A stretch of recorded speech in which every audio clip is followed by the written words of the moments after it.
Hello everyone, welcome back to my channel. आज की video में हम करने वाले हैं जर्नल एंट्रीज, जो कि अकाउंटिंग में बहुत ही ज्यादा इम्पोर्टेंट टॉपिक है, या फिर यूं कहें कि इससे इम्पोर्टेंट कुछ भी नहीं है अकाउंटिंग में। अगर आपको जर्नल एंट्रीज ही समझ में नहीं आई तो आप अकाउंटिंग कर ही नहीं पाएंगे। तो मेरी नजर में पूरे अकाउंटिंग में सबसे ज्यादा जो इम्पोर्टेंट टॉपिक है वो है जर्नल एंट्रीज। देखिए, अगर आपको मैथ्स सीखनी है तो मैथ्स के लिए आपको काउंटिंग आनी जरूरी है। जैसे मैथ्स के लिए काउंटिंग इम्पोर्टेंट है, अगर आपको काउंटिंग ही नहीं आती तो आप मैथ्स नहीं सीख पाएंगे। वैसे ही अगर आप म्यूजिक सीखना चाहते हैं तो आपको सारे गा मा जो सुर है वो पता होने चाहिए। अगर आप इंग्लिश सीख रहे हैं तो इंग्लिश के लिए आपको स्टार्ट कहाँ से करना होगा, अल्फाबेट्स ABC। तो जैसे इन सब बेसिक चीजों की जो इम्पोर्टेंस है इनकी अपनी अपनी फील्ड्स में, उसी तरीके से अकाउंटिंग में जो मोस्ट इम्पोर्टेंट बेसिक चीज है वो क्या है, जर्नल एंट्री। तो जर्नल एंट्री जो है वो हमारी अकाउंटिंग का बहुत ही ज्यादा इम्पोर्टेंट टॉपिक है, और जर्नल एंट्री जो है वो हमारी अकाउंटिंग का बेस है। अगर हमारा बेस ही मजबूत नहीं होगा तो बिल्डिंग जो है वो बहुत जल्द गिर जाएगी। तो इसलिए जरूरी है कि हम अपने बेस को स्ट्रॉन्ग कर ले। तो आज की वीडियो बहुत ध्यान से देखें, क्योंकि इसमें आप बहुत कुछ सीख के जाने वाले हैं। और अगर आपने एक बार जर्नल एंट्री जो है वो समझ ली तो आप अकाउंटिंग का कोई भी प्रॉब्लम, कोई भी जो ट्रीटमेंट है, कोई भी किसी भी प्रॉब्लम का ट्रीटमेंट बहुत इजीली कर पाएंगे, राइट। तो चलिए स्टार्ट करते हैं जर्नल एंट्रीज से। देखिए, आपकी बुक्स में जर्नल एंट्री करने के दो मेथड बताए गए हैं, एक मॉडर्न अप्रोच और एक ट्रेडिशनल अप्रोच। लेकिन आज हम बात करेंगे एक थर्ड मेथड की।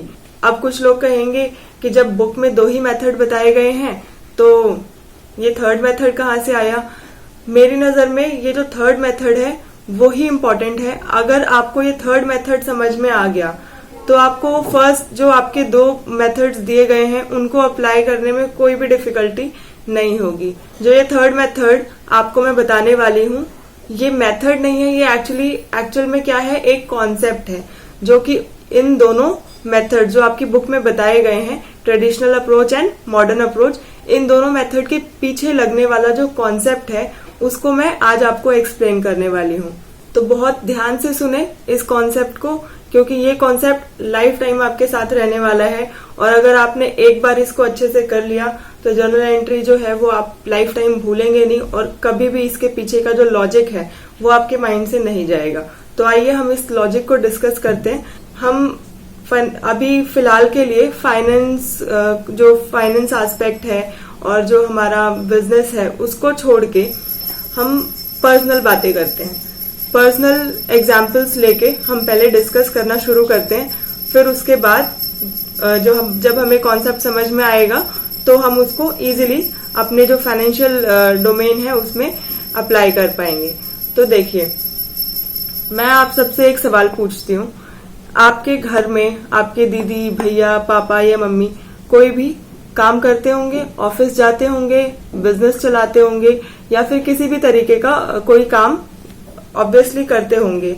किस लिए करते हैं वो काम, क्यों करते हैं, क्यों ऑफिस जाते हैं, क्यों 8-8 घंटे, 10-10 घंटे, 12-12 घंटे काम करते हैं, क्यों, क्या मोटिव है उसके पीछे? पैसा कमाने के लिए। लेकिन अगर हम इस चीज को ऐसे ही कह दें कि काम कर रहे हैं किस लिए, सिर्फ पैसे के लिए, तो ये पूरी तरीके से सही नहीं होगा। क्यों? क्योंकि अगर आपने जॉब किया, आपने पैसा कमाया, तो पैसा क्या आपकी हर एक जरूरत को पूरा करेगा? जो पैसा है वो डायरेक्टली आपको डायरेक्टली सेटिस्फाई नहीं करेगा।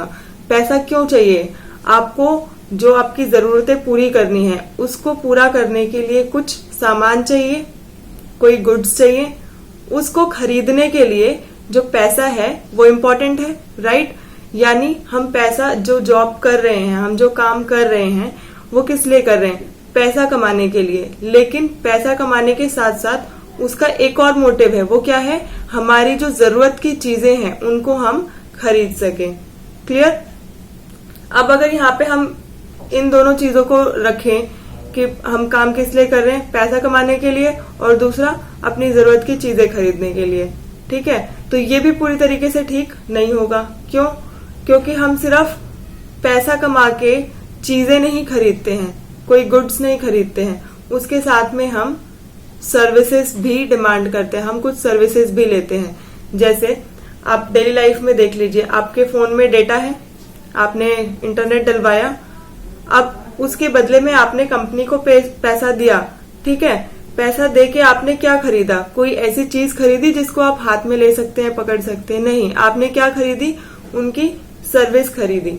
या फिर एक दूसरा एग्जाम्पल लीजिए, आप सैलून में जाते हैं, हेयर कटिंग करवाते हैं, तो वहां पे आपने पैसे दिए हेयर कटिंग के लिए हेयर ड्रेसर को, तो उन्होंने आपको गुड्स दिया, कुछ आपको बदले में क्या दिया?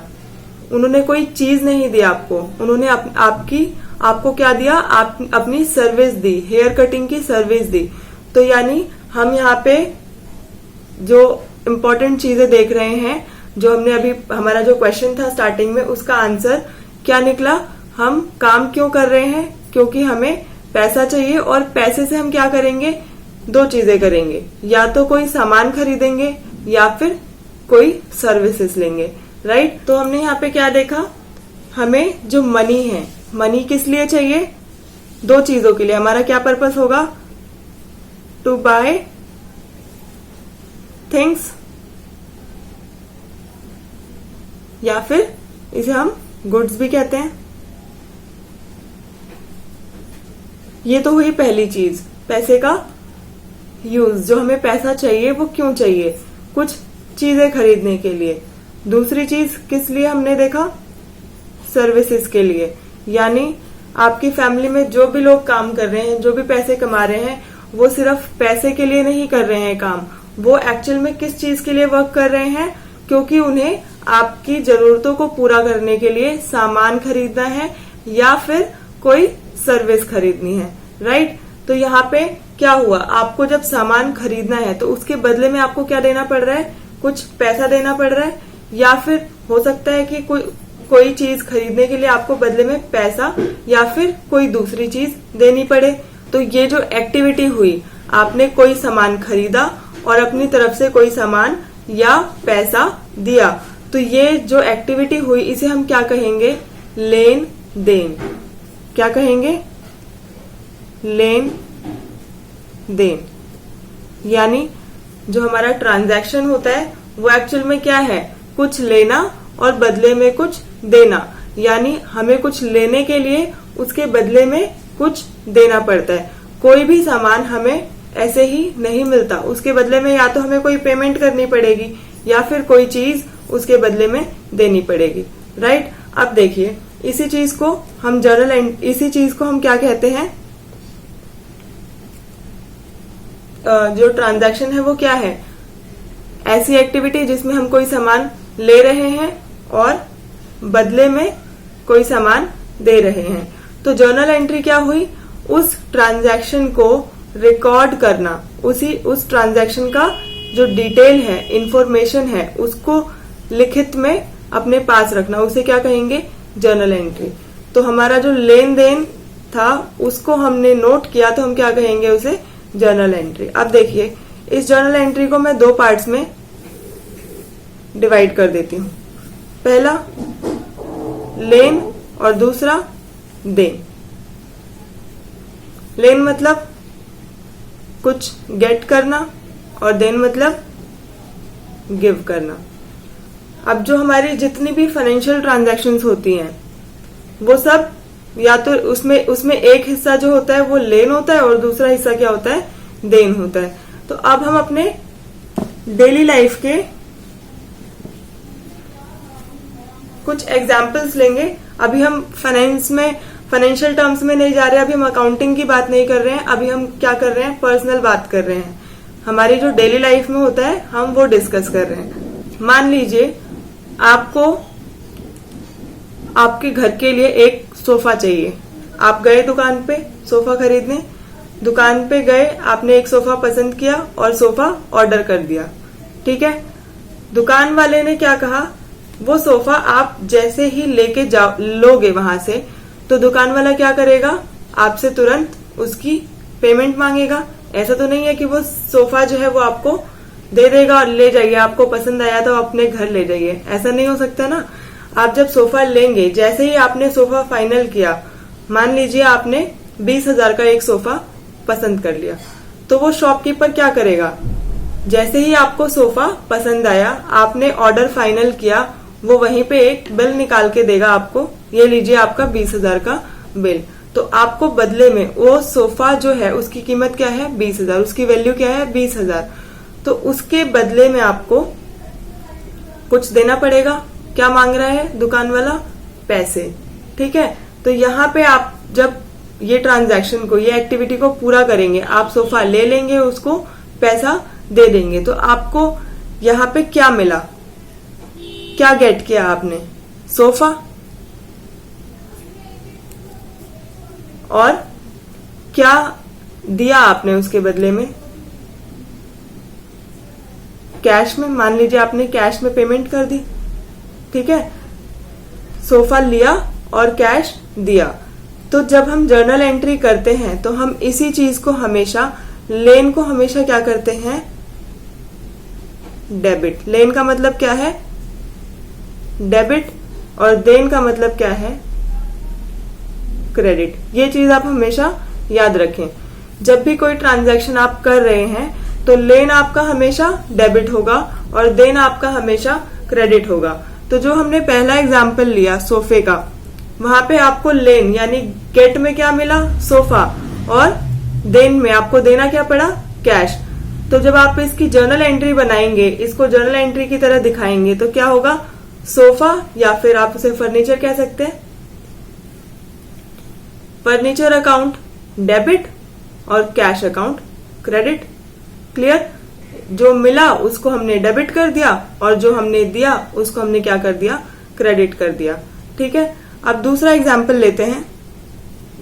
आपके पास एक बाइक है, आप क्या करना चाहते हो, वो बाइक बेचना चाहते हो।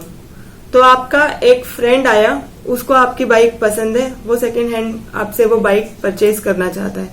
तो आप क्या करेंगे, उसको प्राइस बताएंगे, आप कितने में डील करना चाहते हैं। आपने प्राइस बता दिया, उसको पसंद आ गई बाइक, उन्होंने क्या किया, आपके फ्रेंड ने वो बाइक आपसे खरीद ली और आपको पेमेंट बदले में दे दिया।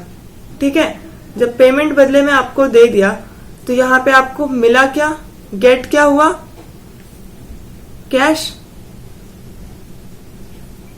और आपने गिव क्या किया, दिया क्या, बाइक। तो यहाँ पे हम लिख देते हैं मोटर बाइक। अब अगर मैं कहूं कि इसकी जर्नल एंट्री आप क्या करेंगे, तो बिल्कुल क्लियर है, जो मिला उसे डेबिट और जो गया उसे क्रेडिट। क्या मिला, कैश, कैश अकाउंट डेबिट और motor account, motor bike account credit. Right, ये तो हो गई हमारी जर्नल एंट्री इसकी। अब हम एक तीसरा एग्जाम्पल लेते हैं। देखिए, ऐसा भी हो सकता है कि आपका फ्रेंड जो है उसने आपसे बाइक खरीदी, आपने बाइक की कीमत लगाई 40,000, आपने बाइक की कीमत लगाई 25,000। ठीक है, लेकिन अब उन्होंने बाइक खरीदने का आपसे डील तो कर लिया, बाइक भी ले ली, तो आपका गया क्या,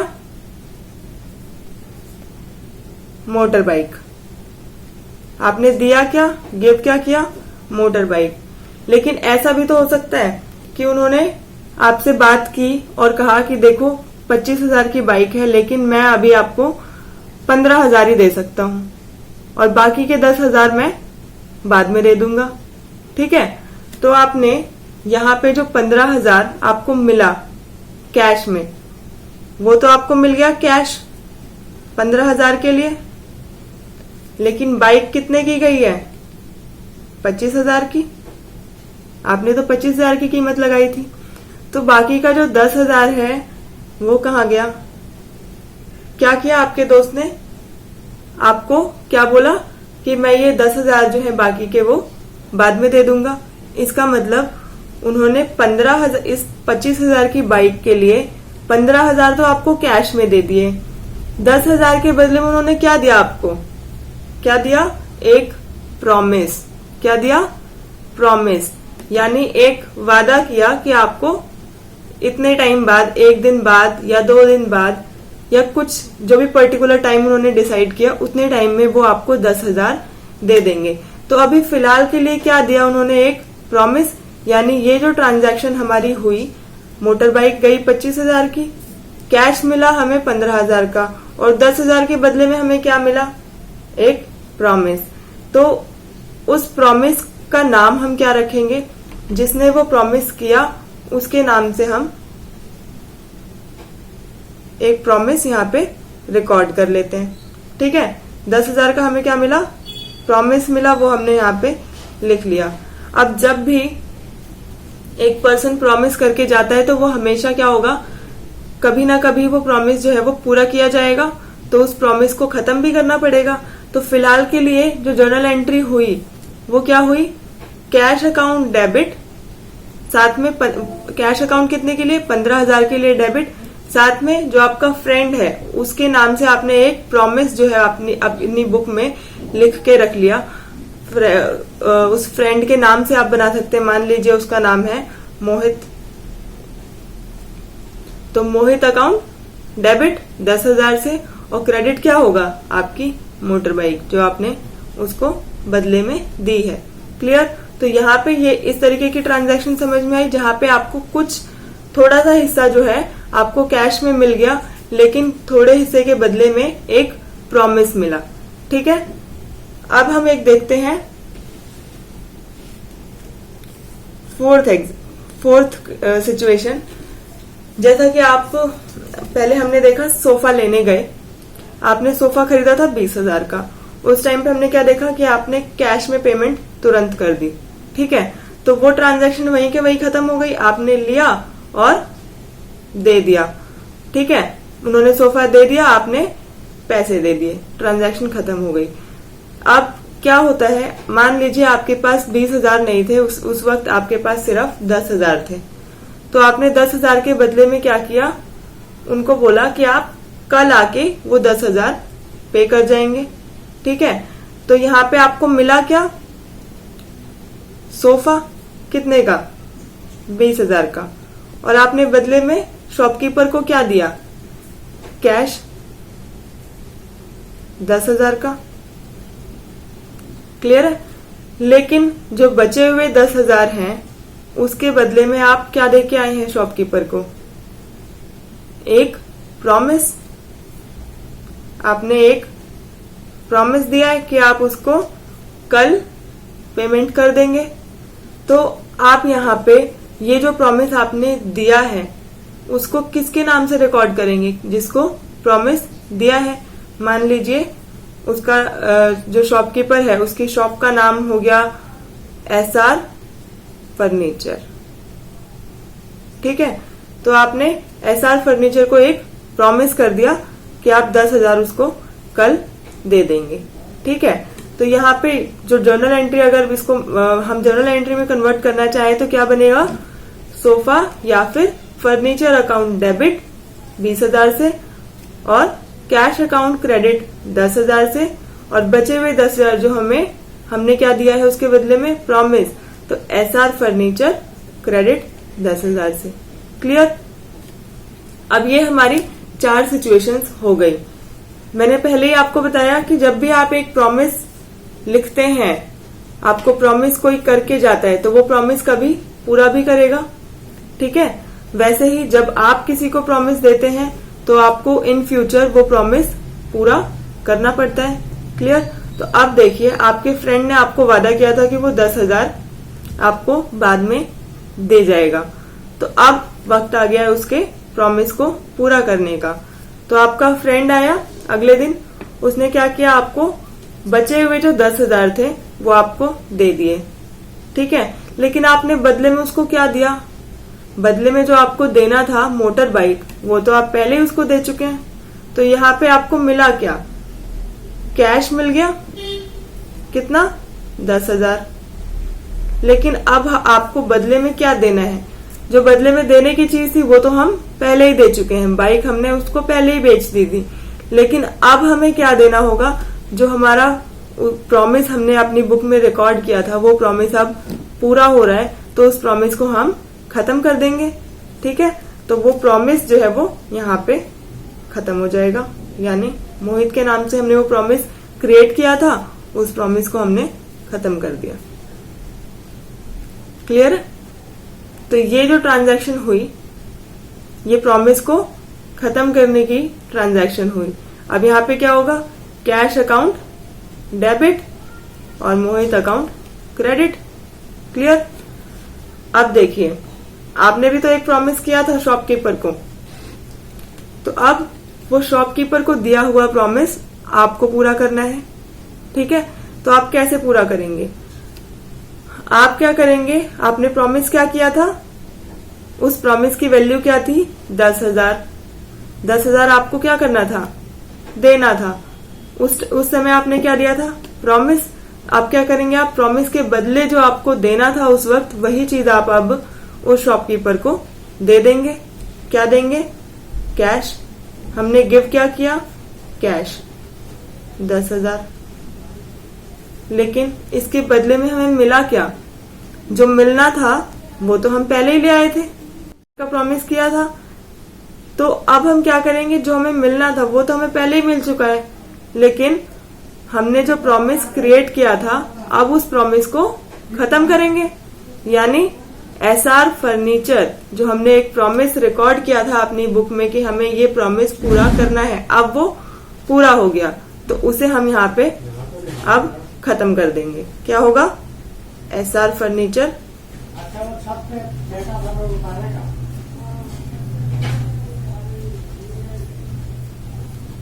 ठीक है।